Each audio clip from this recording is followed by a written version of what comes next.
अजनबी रास्ता। एक बार की बात है। एक छोटे से गांव में एक लड़का रहता था जिसका नाम वीर था।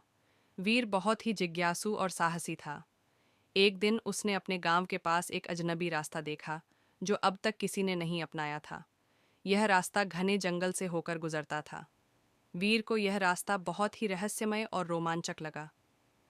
क्या हो सकता है इस रास्ते में? वह सोचने लगा। फिर उसने निर्णय लिया, मैं इस रास्ते पर जाऊंगा, चाहे जो हो। रुकावट छोटे श्वासों के साथ एक रहस्यमय सा वातावरण उत्पन्न करें। वीर ने रास्ते पर कदम रखा और उसकी हर चाल में डर और उत्सुकता का मिश्रण था। वह धीरे धीरे बढ़ रहा था और उसके दिल की धड़कन तेज हो रही थी। तभी अचानक उसके सामने एक पुराना सा खंडहर आ गया। खंडहर के भीतर एक दरवाज़ा खुला था। वीर ने कदम बढ़ाया और दरवाज़ा खोल दिया।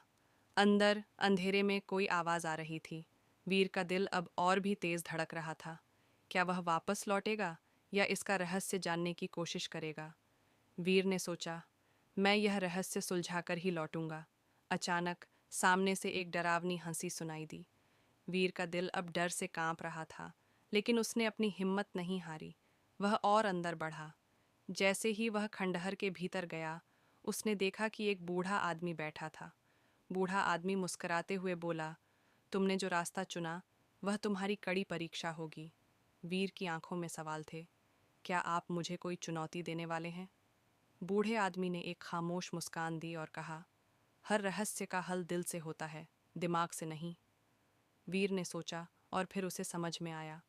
वह बूढ़े आदमी से पूछा, क्या मुझे यही रास्ता वापस लौटने का तरीका मिलेगा? बूढ़े आदमी ने उसकी आंखों में गहराई से देखा और कहा, तुम्हारी पूरी यात्रा अब खत्म हो चुकी है वीर। वीर अचानक समझ गया कि यात्रा का असल उद्देश्य खुद को जानना था, न कि मंजिल पाना। वह वापस मुड़ा, लेकिन अब उसके दिल में शांति थी। उसने समझ लिया था कि सबसे बड़ा रहस्य अपने आप को समझना था। कहानी से शिक्षा। जीवन में हर कदम पर हमें अपने डर और साहस का सामना करना होता है। मंजिल की बजाय यात्रा का महत्व अधिक है।